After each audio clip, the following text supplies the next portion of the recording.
Is she the one in the office that they debate if she's hot or not? Yes, she is. I think she is hot, but Hilary nobody. Swank? Yeah, Oh, hell yeah. yeah.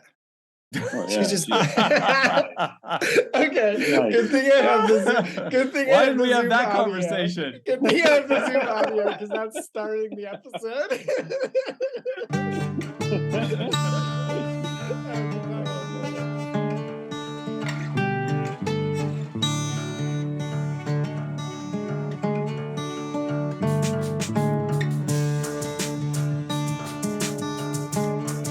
This is Auteur Detour, wherein three film lovers travel through the filmographies of cinema's most important directors in hopes of finding a greater understanding on the other side.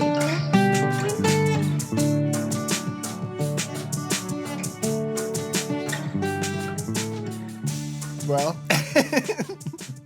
hi everybody. This is Ian Hinckley. Welcome back to Auteur Detour. I'm here with Travis White Hi. and Chris Blaza. Welcome back, film friends. Oh, my film friends. I always forget to say it. Gotta throw that in every Yeah, now we're and going then. through the films of Christopher Nolan, and we are watching Insomnia. But before we get into Insomnia, can I just I feel like I want to sort of find a baseline of where we're at with Christopher Nolan right now, because I was listening back, editing the last two episodes, and I realized that we've almost agreed on everything, but somehow I think I've become like a villain in this series, talking shit. And I don't want to be that. I don't know. Chris, where are you at, so far in the filmography, just going into Insomnia? Are you a big fan of his right now? Yeah. Well, I mean, knowing what I Yeah. know, if I can erase my memory of what I've seen up to this point, I'm really interested. You would 'cause be a obviously Christopher Nolan Memento- protagonist if you could do that. Good call. No, I'm into it. I mean, obviously, Memento is one of my favorite movies, and so if I were Yeah. only viewing his movies chronologically, and I've only seen these last two films, I'm like, what's going to happen next? That's a hard movie to follow that's a up. good call. I'm kind of with you because we all kind of had the same opinion. I mean, Travis, you liked following a little bit more than I did. I think Chris, you kind of did too. But for the most part, we've kind of been on the same page with it. But one of the things I was kind of realizing is maybe where the disconnect is, besides what we already know about some future movies that are coming up. I think, Travis, maybe for you, I'm kind of putting this on you, but it's a question. Bring it. I think give maybe me what you got. you're more impressed with a director being able to flex his control over an audience than I am. And that's one of Christopher Nolan's biggest skills, I feel like, up to this point, is his ability to just own an audience in a weird way. Absolutely. Does that make and sense? not only that, but aesthetically, I just like what he's doing. I just like the way he goes about creating his worlds, the way he uses editing specifically, the way he uses sound, again, the kind of gravity he brings to the world of the movies, which especially in the era that he sort of made his name, was so different than what was happening, But I just love his style. I love the big immersive quality of his style. I love that he tackles big ideas in kind of a within a story structure, not today, talking in 2022, it's so many movies love to just say what they're about in kind of really obvious kind of plain spoken ways. All movies are about one thing, and they'll just tell you what it is. He's a director who usually is making films with that have a lot to say, and he packs them in, and I am much more interested in that kind of storytelling, and a story where the meaning is embedded in the story rather than on top of the story, as a garnish. I think that I think his storytelling is better, and I think the substance of what he's talking about is more interesting. You talked about his films being kind of bro-y, but I think I don't I've never been accused of being a broy guy. Like I think of myself as a No, normal I guy, wouldn't accuse and you I of that. hear all the time how I am very much like, you're not like a normal dude. Um and but I appreciate that he is someone who's like concerned with like masculinity and like manhood, and that's not um again, that's like not something that I'm like thinking about in my day-to-day life, but it's interesting to find a direct like to That was experience kind like of an films like about that, eye-opening. and it's interesting that there's like an overlap there with the Coen brothers. But yeah, go ahead. That was an eye-opening thing for me last week. We'll call it last week. We recorded that a few weeks ago, but on the Memento episode, when Chris kind of opened it to me, and then Travis elaborated on it. But like, I'd never thought about the probably central theme in most of Christopher Nolan's movies of that like man trying to be somebody else. This like dressing for the job you wish that you had kind of thing that he does. Yes. And Yes. that really did open up something for me, like with his filmography as a whole.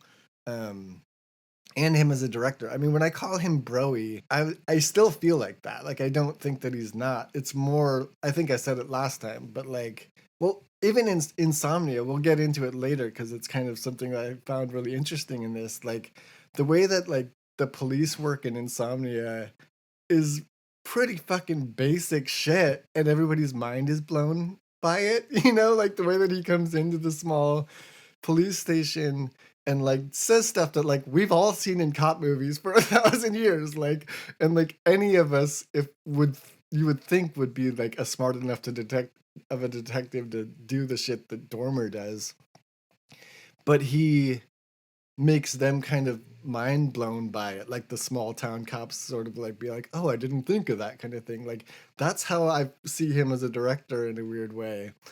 I'm just like, he's not showing you anything that we haven't all sort of done before for the most part, but like he does have a sort of, I don't know, that was kind of him owning that to me. Like, I'm just being like, yeah, like, I'm not saying that you guys are stupid. I'm just like showing you how smart people do things, and like, it doesn't have to be like, I don't know. I guess I'm not really putting it right, but Ian, do you want to what introduce you the mean movie? he's kind of like, yeah.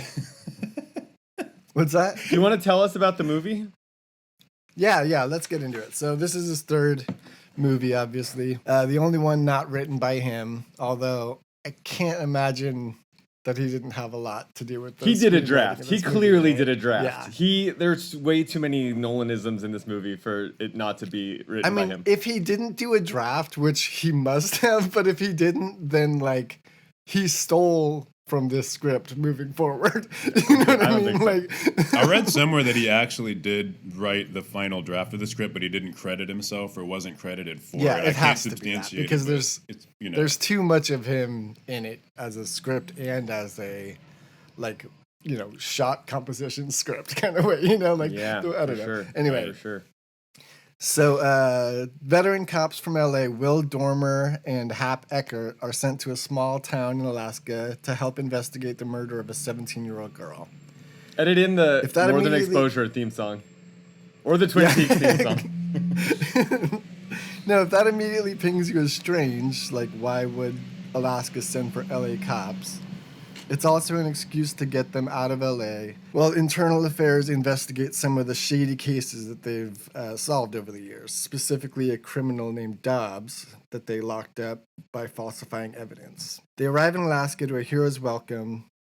Young Deputy Ellie Burr idolizes Dormer and picks his brain every chance she gets.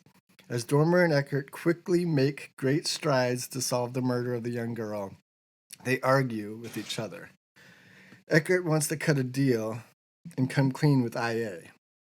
Dormer says the ends justify the means. As they track the Alaskan killer into a cabin, Will Dormer shoots into the fog, accidentally killing his partner, a mistake that he covers up and blames on the killer who got away. Now we meet our killer, played by Robin Williams, an author named Walter Finch.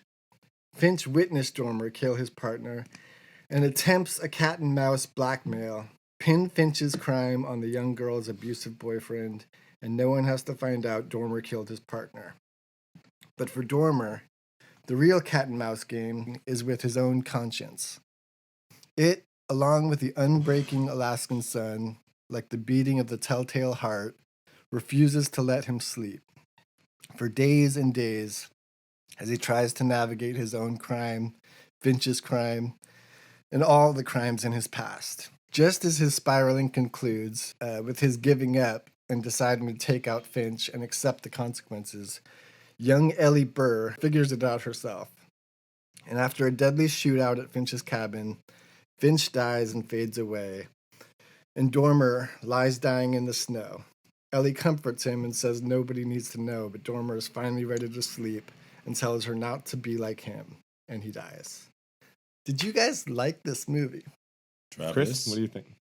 I said it first. All right. You know what? So I saw this movie toward the end of when was it? 2001. Christopher Nolan had already released a number of movies. I think he was into the Batmans at this point. So it was probably 6 or 7 films of his that he had released already. And I saw it after those. I kind of was initially attracted to Memento. And then I saw a couple of his Batman movies. And I think I saw The Prestige.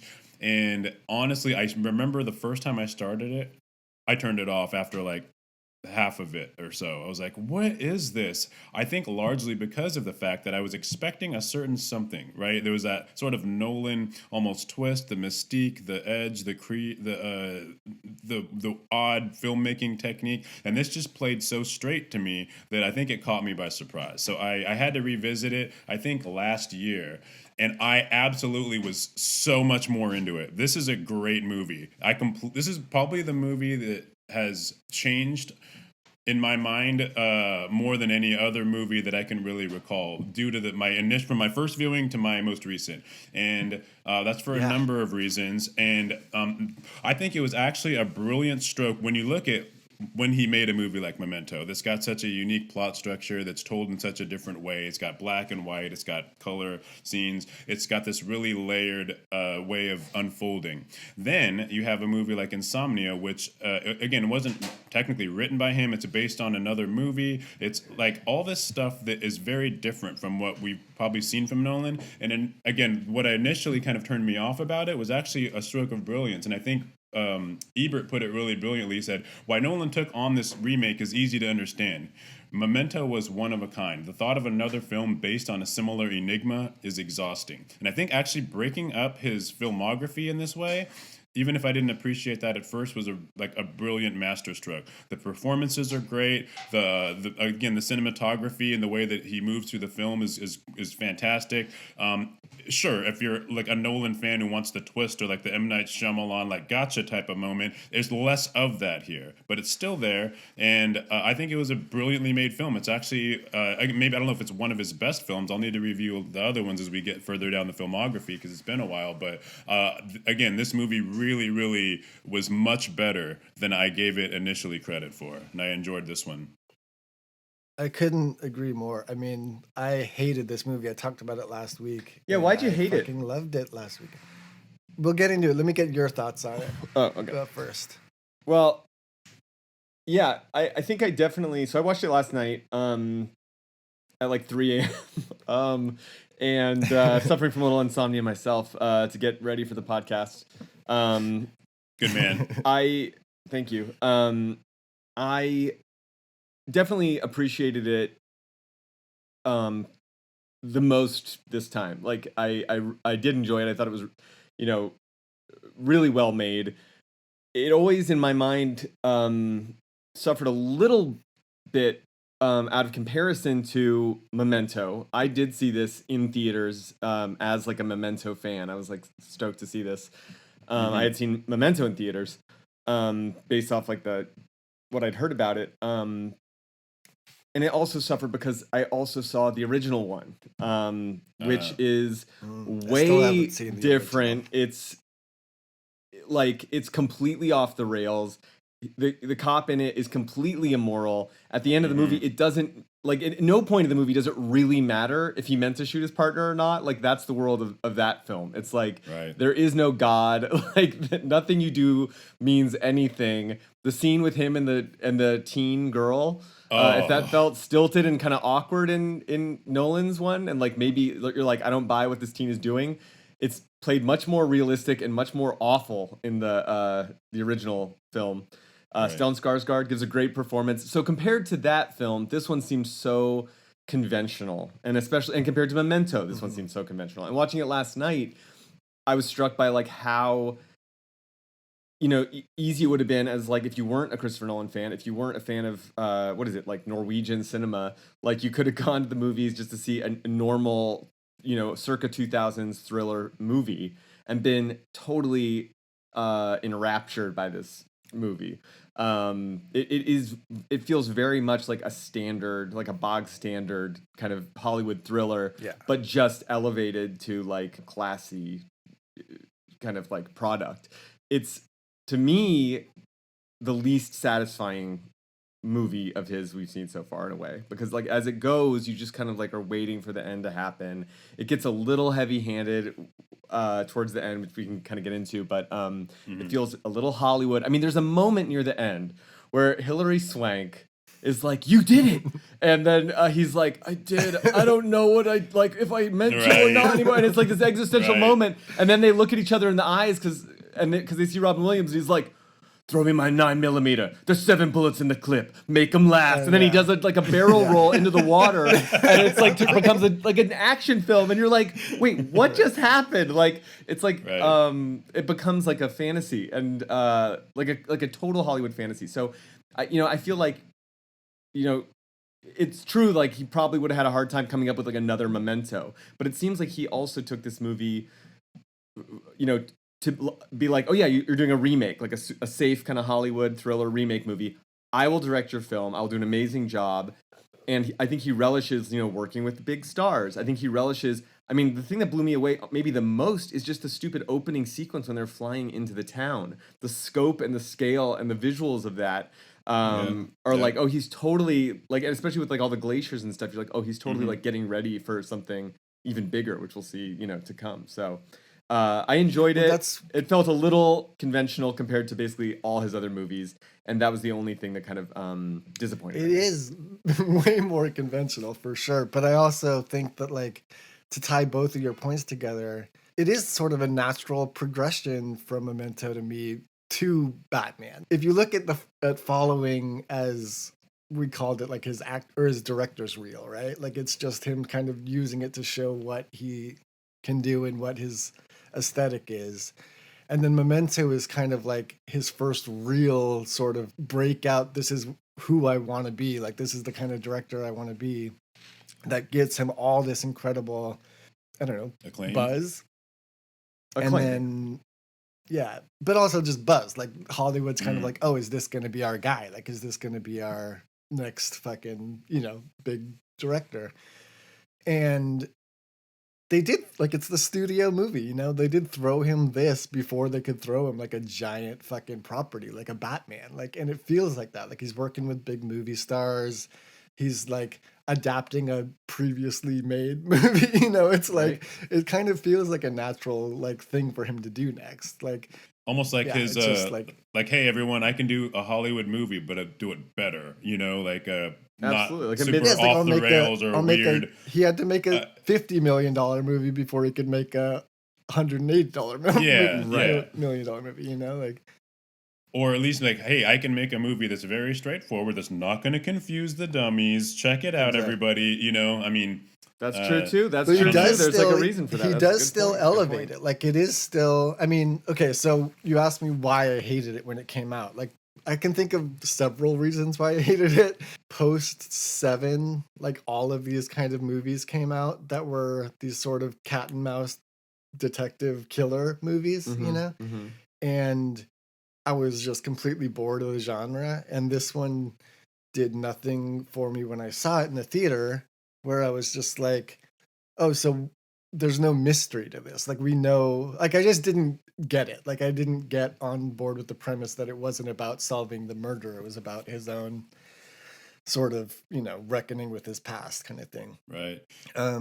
Especially because the advertisement for this movie was all cat and mouse Robin Williams, Al Pacino shit. You know what I mean? It was just like, finally, Pacino and Williams up against each other. It's like, okay, I guess we've been waiting for that. But it would have been funny if they did the scene from Heat, but he was dressed in full Mork from Orc suspenders and like. There's a lot of Heat in this movie. I mean, absolutely, just right. Dark Knight. Honestly, I wrote a lot about Dark Knight on this because I feel like this is like Dark Knight took so much from this movie, or he took so much from this movie into Dark Knight. Yeah. Part of it is just what he also was already taking from Heat, but like. Well, speaking of Al Pacino and Heat, he's very much like his Heat character at times. Is he doing a Southern accent? I can't handle the accent. I fucking underlined it right here, guys. I'm like, what the fuck is this times he sounds like he's from like Kentucky, and then he totally loses it. No, there's other times he sounds like he's from New York and says garbage is garbage. He's almost like Boston. I'm like, where are you coming from? Like, you're an LA cop, but are you from LA or New York? He's an LA, New York, Boston, Kentucky cop. But the weird thing is he has. Yeah, now he's in Alaska. He's going to pick up some of that. He's a language expert.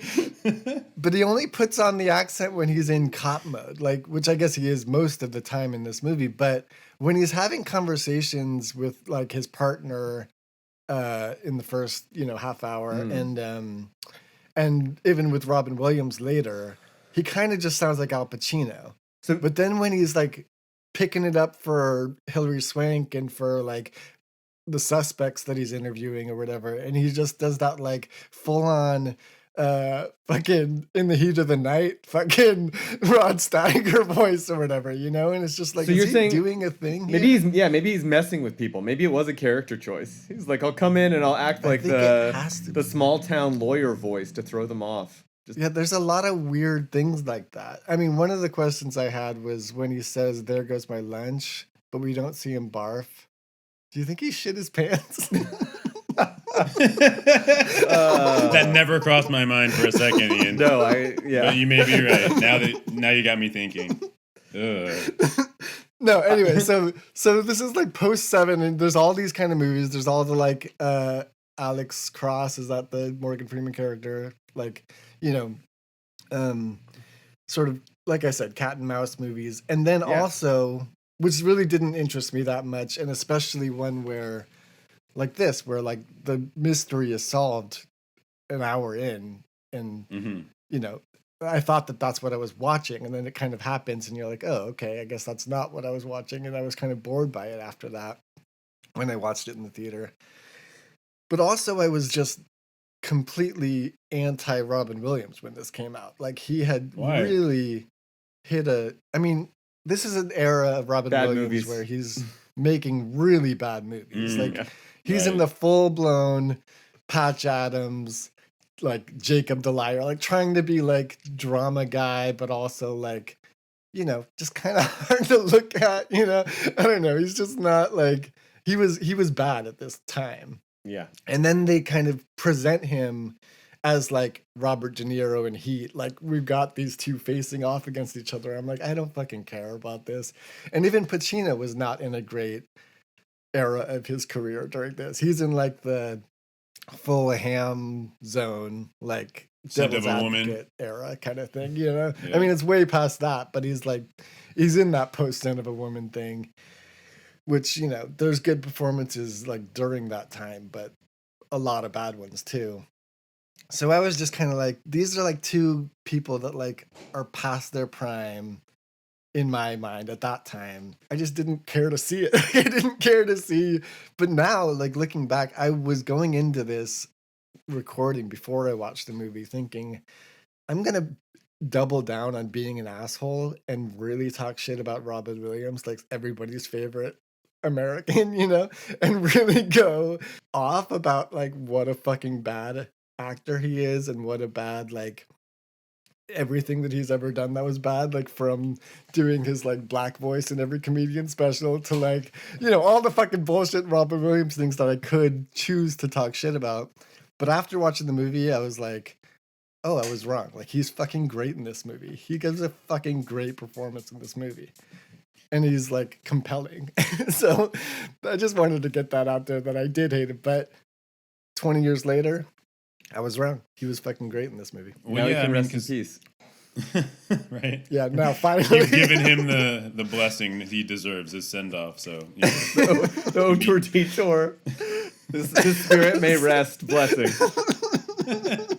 Well, what I was going to say is, to that point, you have an actor like Al Pacino, and he's got the gravity, he's always got the presence, we know who this guy is, always carries a movie, right? And when you have a movie with the bad guy and the good guy, the bad guy, if it's like this, again, I use it, mustache twirling, sort of like stereotypical villain, it's just not going to work. It's going to lean way too heavily in favor of Al Pacino, right? But Robin Williams really kind of evens it out, right? Not only does he only appear like halfway through the movie, so you almost, I guess, forget that he's going to be in it if you're just kind of locked into the movie, but he really evens it out, right? He kind of puts that mirror up to the Pacino character, which is the whole point, I think, right? Like, we're both the same. We both accidentally killed somebody. We both are, trying to get away with this. And, who's the real bad guy here, especially when the, facts come out that Pacino planted evidence and, he's not sure anymore if he didn't mean to shoot the guy or not,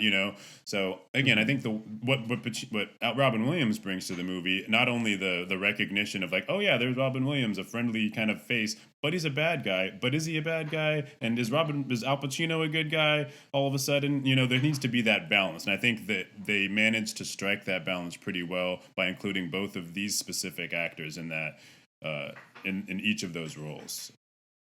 They were both good. Do you guys remember the part of Batman Begins when they make Christian Bale huff flower dust and get him high and then attack him with bats and swords and stuff? And Liam Neeson's like yelling weird like inspirational quotes at him and stuff to train him to be Batman, of course. At one point he yells at him as he attacks, "You have to become an idea!" And it's like a really weird, it's a really weird thing to yell at somebody. But it also, when I was watching this movie, I was like, as much as I liked Robin Williams in the movie, as much as I, thought he did have like some character depth and kind of offered like some insight into like, the mind of like somebody who would do something like that.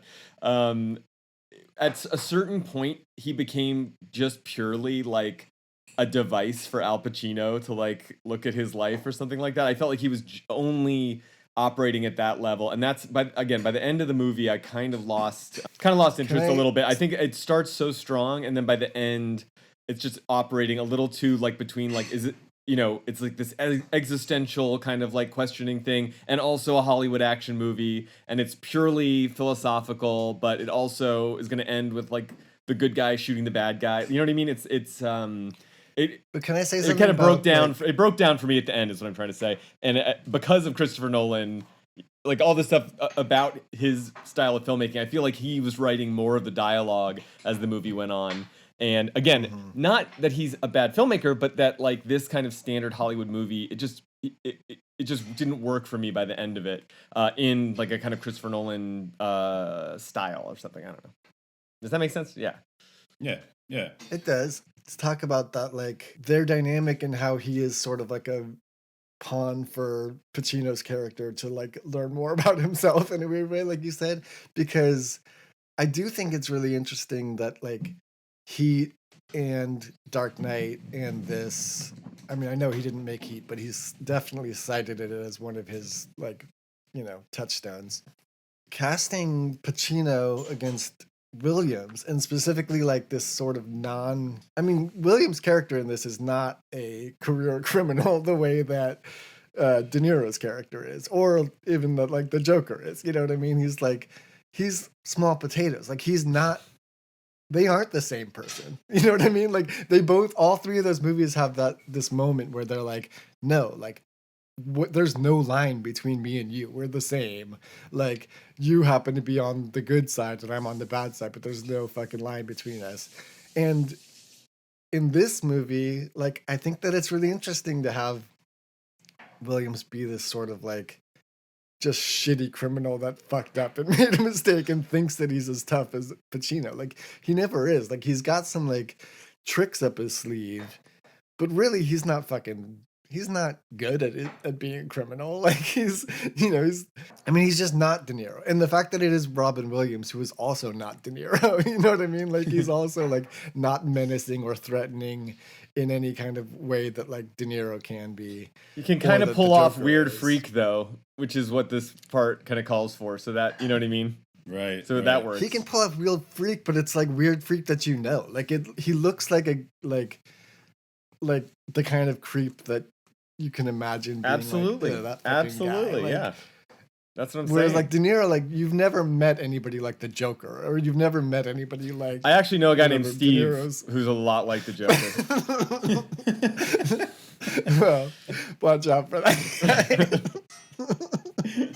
I don't know. I just think that like casting Pacino in this movie, like off of Heat, obviously, and like putting him up against somebody who's trying to be, I guess what I was going for was, if you look at that thing that we were talking about where somebody's trying to be somebody that they're not, in a lot of ways Robin Williams' character is that in this movie. Like, he's trying to be like a De Niro type, but really he's just like a shitty like dime store novelist, you know what I mean? Like, he's not the big tough guy that he's acting like, you know. And I think that part fits into the Nolan filmography like really incredibly, like, especially because this is based on something else, and I don't know, but it is there. Like, he's like casting this sort of like cheap version of Robert De Niro and like making him try to be like that tough guy that's saying the same shit is kind of interesting in the Nolan filmography. Disagree? Yeah, I mean, I don't know if I think he's kind of trying to get away with a murder of, I don't know, is it a murder of passion? I don't know if he's trying to, like, he is pretty good at like giving Al Pacino the runaround, you know, just with his like basic kind of like, right, it's because he's like an author of like crime novels, right, that he's able to kind of like know what to do. He plays the local cops like extremely well and makes Al Pacino have to like run around, and then he ends up dying. Well, but I think that if like Pacino wasn't going through this sort of existential crisis, he would have no trouble with this guy. Like, he's just he figures it out very quickly. Like, he figures it out exactly way before the like local cops do, and they're just like, you know, on a boat together. And I don't think that like he's really playing him as much as like I said in my intro. Like, he thinks that he's playing this cat and mouse game with Pacino, but really Pacino's not like debating whether he's gonna like take this guy's bait. He's just kind of saying like, how bad am I going to let this get for myself? Right. He's just like, totally. He's not, there's no part of him that's like ever really fooled by anything, except for maybe when he like hides the gun at his house and then finds out that he found it. Like, that's the only time he kind of gets caught on his heels. I guess to me, the figure of like the kind of figure you're talking about who is like pretending to be something they're not is Al Pacino in the movie, to me, I guess is my thought. Like, he is wearing the suit and he is the good cop. Like, multiple people are like, oh, he's this good cop, he's this good cop, he's this legendary cop. Even his partner, who knows that he like planted evidence, is like, well, you're a good cop, you have nothing to worry about. And he, you know, he's always like in his suit and he's always like looks nice and stuff like that. And he always like is a step ahead of everybody, but secretly he is not a good cop. He is a bad. Oh yeah, I mean, definitely. He is a bad cop. He's also doing that. And also, so, you know, I think it's still the main character, and I think it's also interesting. You know, he, in his like extremely sleepy performance by the end of the movie, he sort of like is a forerunner of Cobb in Inception to me, who is like always like on the run and always kind of like super exhausted. But in this one, it's like, you know, I didn't like this one as much because it was so, again, it was a little bit on the surface for me, like, oh, he's dealing with this existential angst. He has these problems in his life. In Inception, it was woven into the story like more deeper, I guess, or more. It was more ingrained in the story, if that makes sense. I don't know. Yeah, you know, I And mean, that one, it's not even questioned. Sorry, it's not even questioned like why he's exhausted or what the moral implications of what he's doing are. You just like see it on his face. You know what I mean? And I think even in the this very movie, you see it beginning. yeah. Yeah, like he's on the airplane in the very beginning, and he looks like he's about to fall asleep, and he just got there. You know, like he's That's like true. they kind of paint it as like it's not that he's sleepy there, but he's like there's something weighing on him. It's not the actual fatigue yet, which comes later. But you know, I think he actually opens the movie, which I was a little bit more present to this viewing. He also has that kind of like mildly sleepy. But he plays it well. Like I've seen people that are like, "Oh, I'm just gonna be like falling asleep the whole movie," but he's like he feels tired without being like, Oh my god. you know, He overdoing looks it. so tired in this movie. That was like by the end.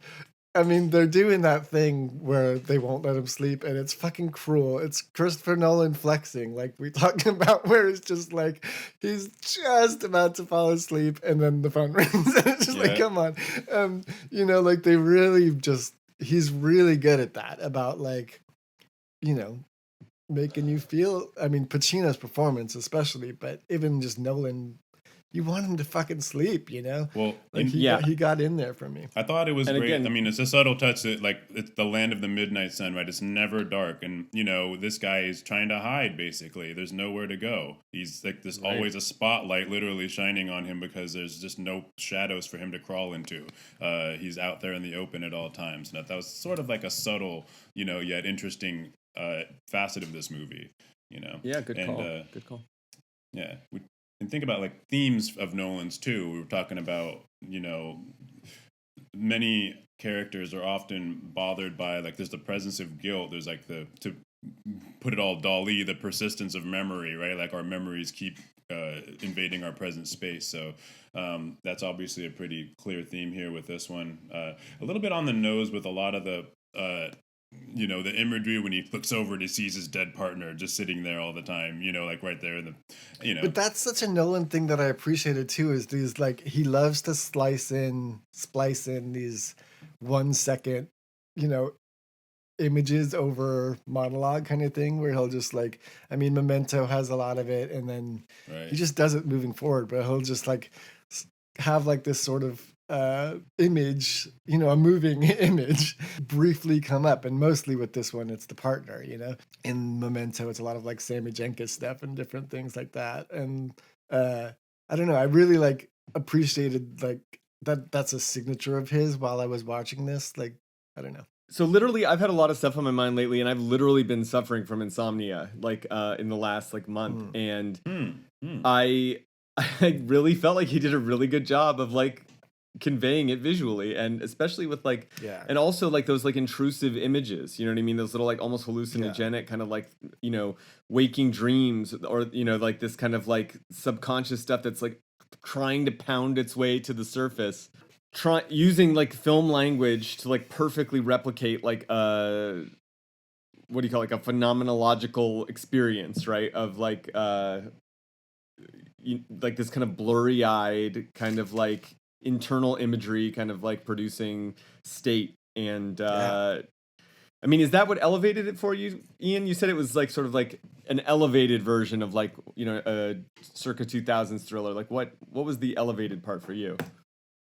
I think the elevated part for me was that it was, it was that stuff. It was like just his directing elevated it mostly, like you said. But it was also the thing that I didn't appreciate at the time. I appreciated so much this time that it wasn't a who done it, you know? It wasn't a like who or how done it. It was just like that was the framework that you're watching the movie in. And then that gets thrown out of the window randomly, not even like second act. It was like 55 minutes in, like a weird place for it to happen. Yeah. Where suddenly you meet Robin Williams and you're like, okay, so now I guess clearly we know that Robin Williams is the guy. Like we already kind of saw a figure, so we were like, okay, we know that they're gonna find. We saw the guy, trailer, you know? so we knew something. Yeah, there's that too. So, but you know, I didn't see the trailer this time. It had been 20 years. So, no, I don't know. And then when I saw it in the theater, I was just like, so now I just have to watch this play out. Like I have to watch these two actors I don't like at this moment, like, you know, try to out ham each other. And then it bothered me. Like this time, the three things that were most impressive to me were that, just like the structure of that, of just like, oh, you thought that you were watching this, but really you're watching The Telltale Heart. You're watching somebody's conscience kill them, you know? Yeah. And the second time, I mean, the second thing was the performances and how like good they were. And I had such a fondness, and I know you were turned off by the like action, you know, scenes in this movie and the Hollywoodness of it. I thought they were so well shot, so tense. Like the shootout was very Hollywood sort of, but the chase scene across the lumber, falling into the water, I like that being part. like that stuff was like, No, I like that part. I was like, oh, this is great Nolan action. Like there's no fighting. Right. I mean, he does do good fighting, but it's just like, oh, like I'm tense right Oh, now. yeah. I'm like, Completely. How is this gonna go? Like, especially and I was like, oh, like I didn't get that from The Bone Collector or like Kiss the Girls. You know what I mean? No, Like the stuff where this he's is underwater such a is step crazy. ahead. It's fantastic, and it the underwater stuff also like foretells what we're gonna see, some of the crazy kind of just pure tension cinema filmmaking we're gonna see in Dunkirk, right? You know, that's just like a taste of that. So no, that everything from the first 2/3 I liked a lot mostly, and then it just got a little bit intellectual for me, like towards the very end. Like it just kind of like it split apart. To me, it broke apart. It's like because it kind of split the difference between like a purely like philosophical kind of like ending or like a Hollywood like kind of blockbuster ending. And I think just going forward, I think he kind of squares that circle a little better. Yeah, Just I think I get you. I think from the beginning, it's very stupid Hollywood. Like even at the beginning when he's doing the like comes in as the big city cop and the small town cops are just like, oh, I didn't think of that kind of thing. Like all of that is Hollywood to me, you know? And so that's why I think it worked for me. And like it didn't bother me that it had like this weird Hollywood shootout at the end, because from the beginning there's this sort of like glaze of Hollywood bullshit on it. You know what I mean? Like when I was saying at the beginning how like it was a very Nolan thing for him to do that, like what I mean is like Hilary Swank's character, who we haven't talked about, and is kind of interesting because she's so different than any other Nolan female, you know, and so is Maura Tierney. Like there's two Nolan females in this that don't really fit into his filmography, but her character is kind of giving him like an excuse to do giving Nolan an excuse to do exposition about Pacino in a weird way, you know, like that's a big part of her role. And I really appreciated that as I'm like getting into the Nolan exposition as a concept, you know?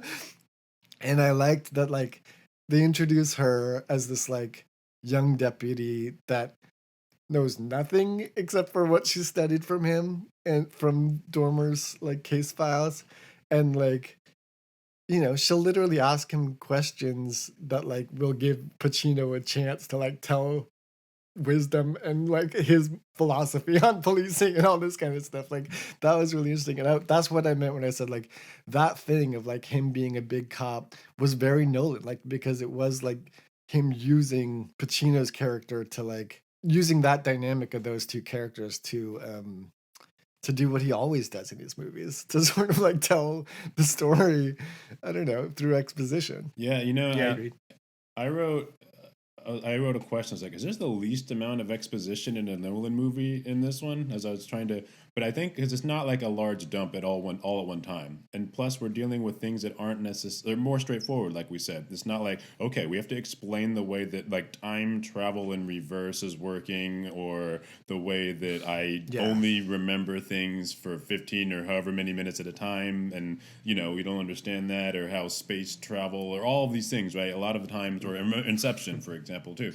I mean, all these other movies, you have like a specific point in the movie. Why does my battle suit have bat ears? Yeah. Right. Why do you know? And What is a temporal pincer movement? right. So I was like, I had to write that question. Like, is there the least amount of exposition in a Nolan movie? No, obviously there's exposition because things happen. People have to explain what's going on. But I think it unfolds a little bit more organically. But that's due to the nature and the structure of the movie itself, because it unfolds like a police periodical in a way, or at least like a crime drama would. I bet you anything he added more exposition on his draft. Like, I bet you anything. Right. Well, those phone calls between Williams and Pacino are like straight out of Memento also, like the late night phone calls where you're just hearing Williams' voice before you even see him, or for part of it, it's before you even see him. And it's just like, those scenes are kind of weirdly exposition too, like just the way that Memento ones are. Well, speaking of like Memento, I mean, how much was the like third act drop of the backstory about the blood planting given like exactly like the way that they like the Sammy Jenkins kind of like death was revealed, right? I feel like that was dropped in like the exact same place and had like sort of the exact same effect to kind of put things in a new kind of perspective, without the kind of final twist, I guess. But yeah, it's, well, it felt like we've seen this exact thing before. He was very like specific about how he did it. No, that's a great point. Timing wise, you're probably right. When do you drop the bomb? But also, unlike Memento, at the very end, you kind of see where in Memento, the picture of Sammy Jenkins, someone walks by, he's in the mental hospital, and for a split second, it becomes Leonard, right? And that's the first time you're like, oh, wait a minute. But in the movie,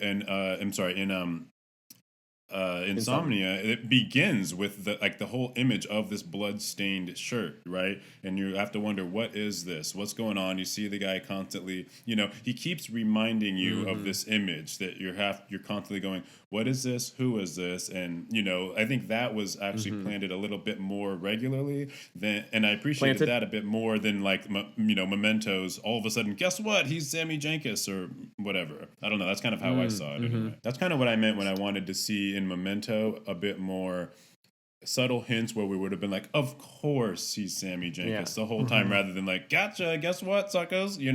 Exposition. You're not allowed to you're not allowed to figure things out until Christopher Nolan lets you. Right.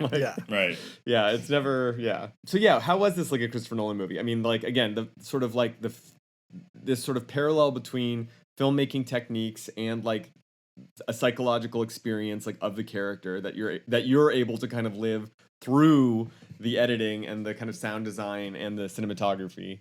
The kind of philosophical question of, okay, if the mind is fallible, then like what is reality? How do you construct your own meaning in reality?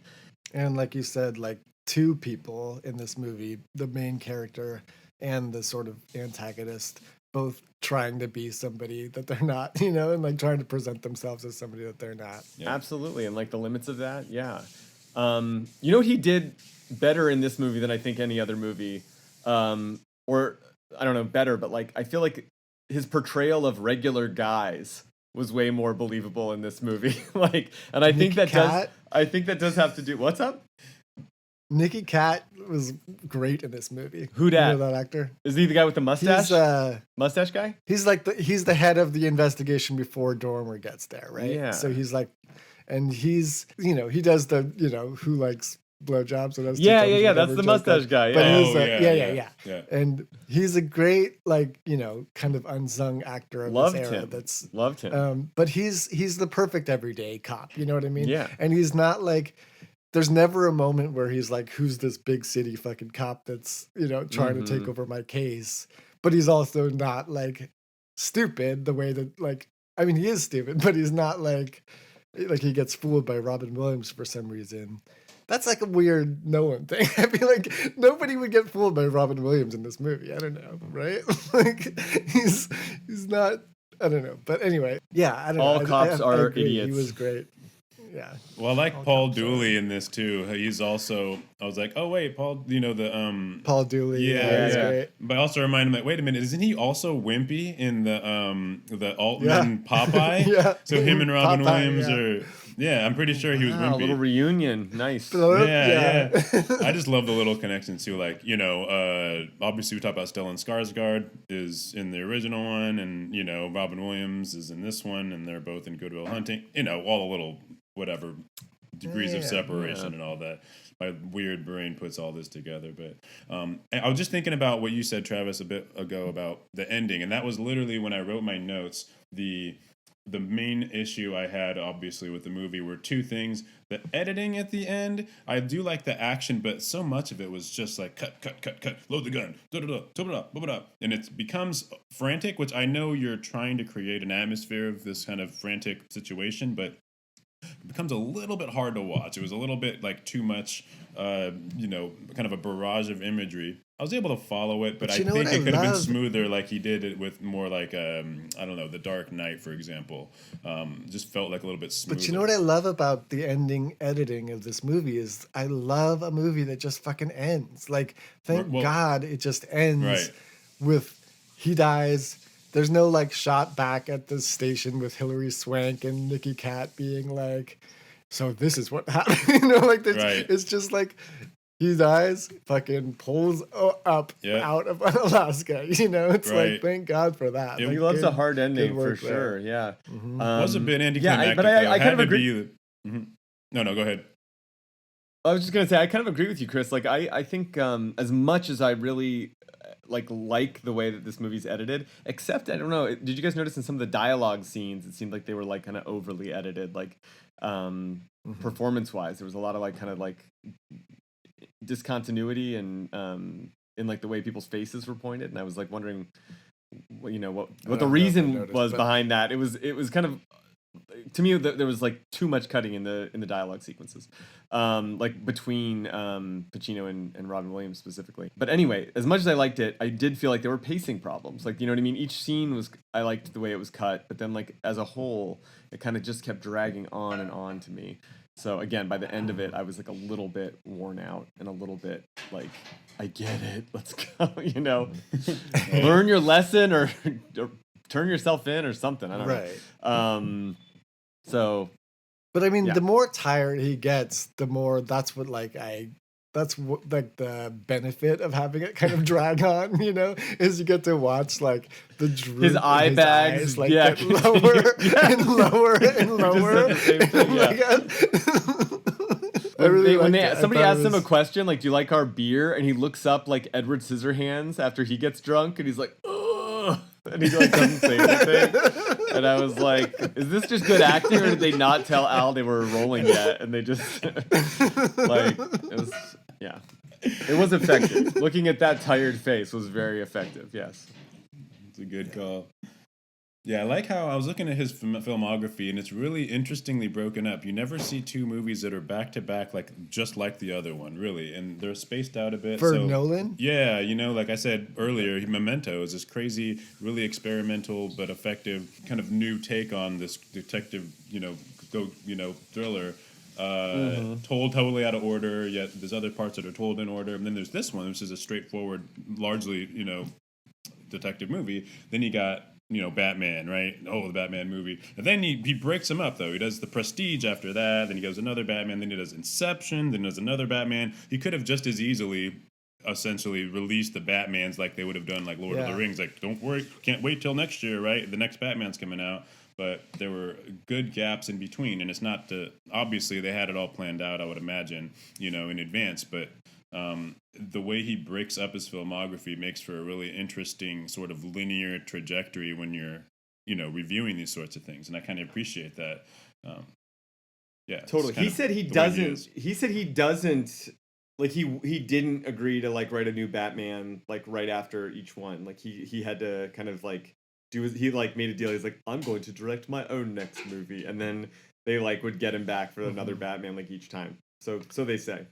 But I also think part of that must also be that the amount of like post-production that happens on every movie that he does after this one basically is going to take years, you know. So it would make some sense that he would like do, you know, a Batman movie, and then like while that's in post-production, he's working on the Prestige script, you know, and like figuring that all that stuff out too. For someone like him, yeah, I mean, Michael Bay would do like, you know, all the Transformers in a row or something like that. You know what I mean? So it's not like it's Yeah. like it's just That's not a natural given, but for yeah, a it filmmaker does to make do. sense But for yeah, him. for someone like him, like who's like wants to tell different stories and stuff like that. Yeah, so I think we are all. Oh, go ahead. I was just gonna say before we do our thing, there's some good news on the horizon for you, Ian.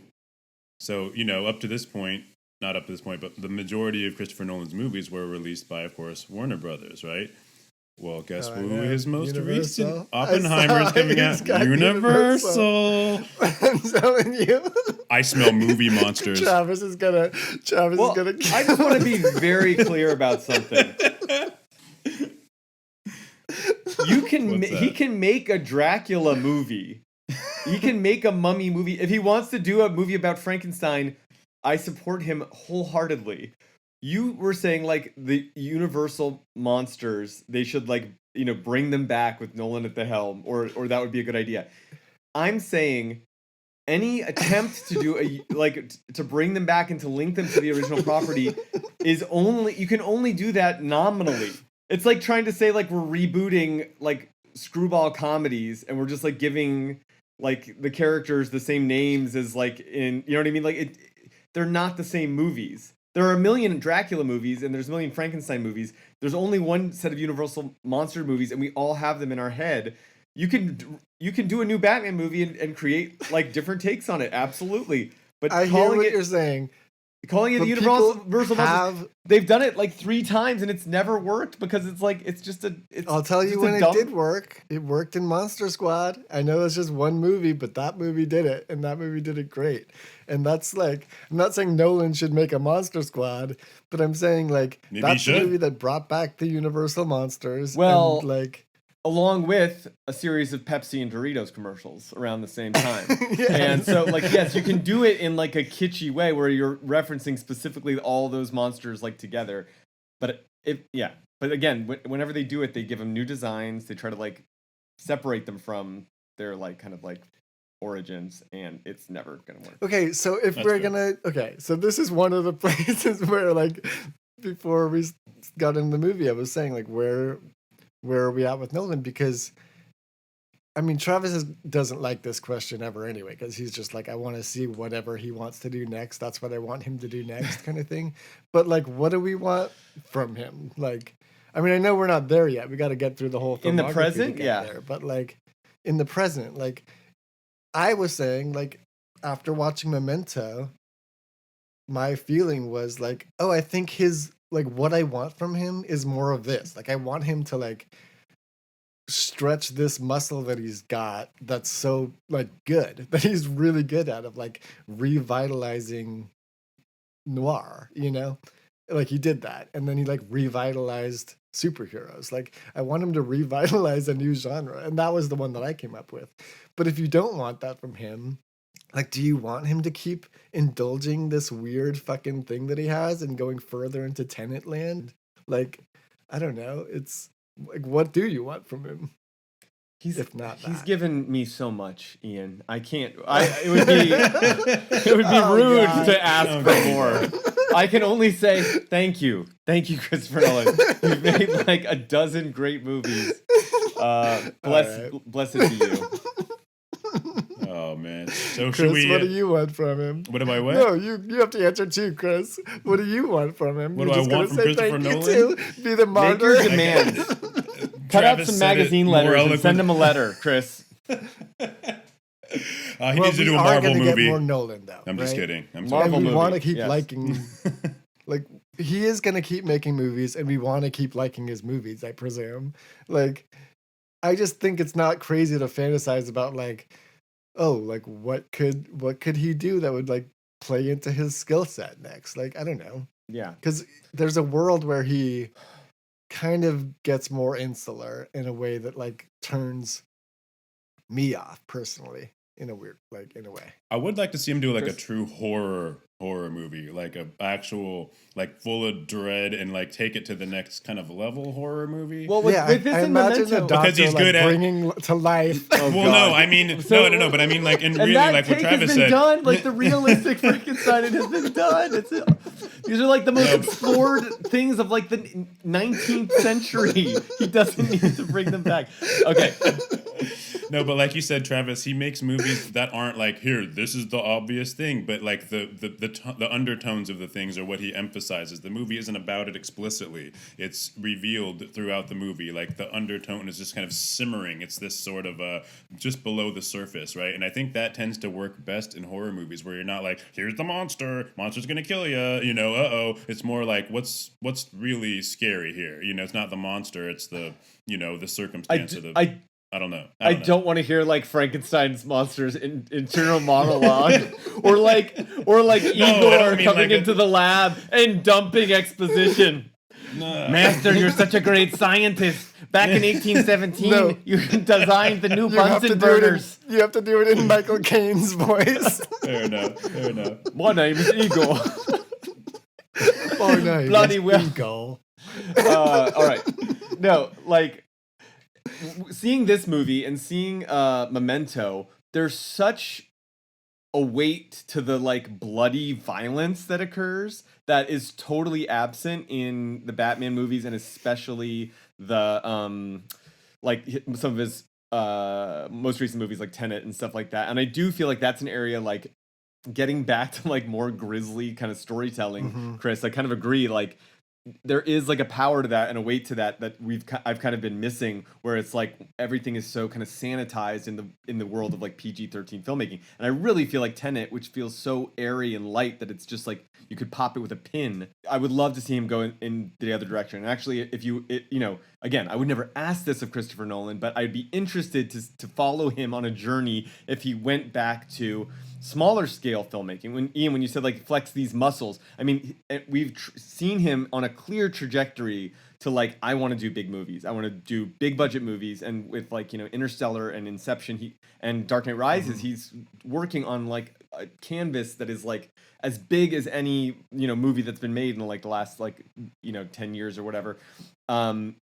I would really enjoy him doing something smaller, more personal. Like, I mean, personal for Christopher Nolan. I think all his movies are really personal. I think Inception is probably his most personal movie, but like, I would like something closer to Memento. Like that's like such a cliche. Like, I want to see him do something like that again. But like, honestly, that is like an interesting direction rather than like, again, just like it gets so boring when filmmakers start like plucking who's a great man of history that I can relate to, like Oppenheimer. Like as cool as that trailer was, the teaser was, that era of a filmmaker's career is like like so boring to me. Like The Aviator is the only Martin Scorsese movie that I can like barely sit through.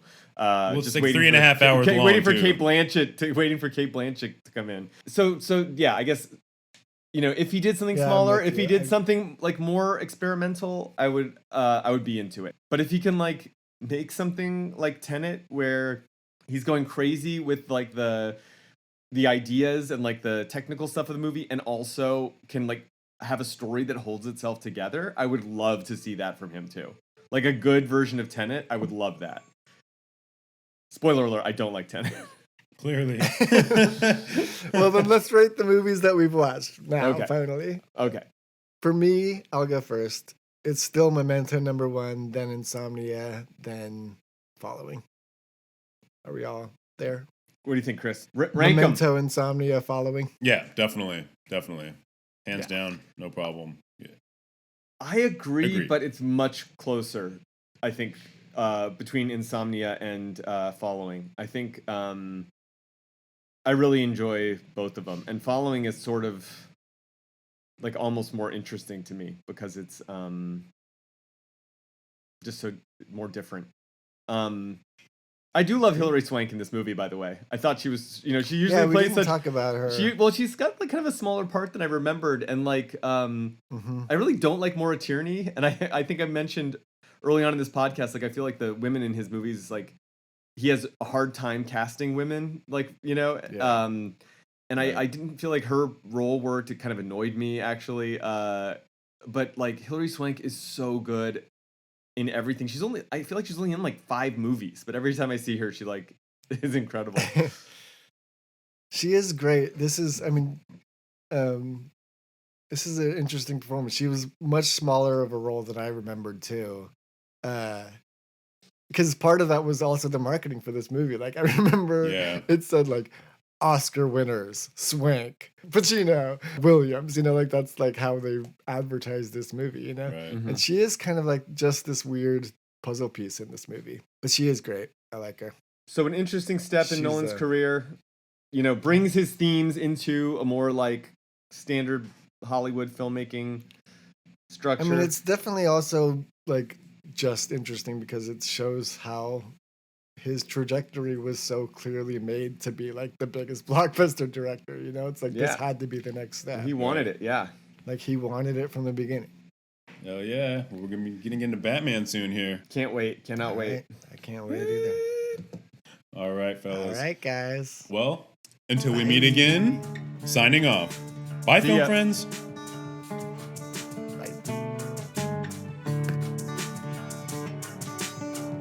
Thank you for listening to Auteur Detour.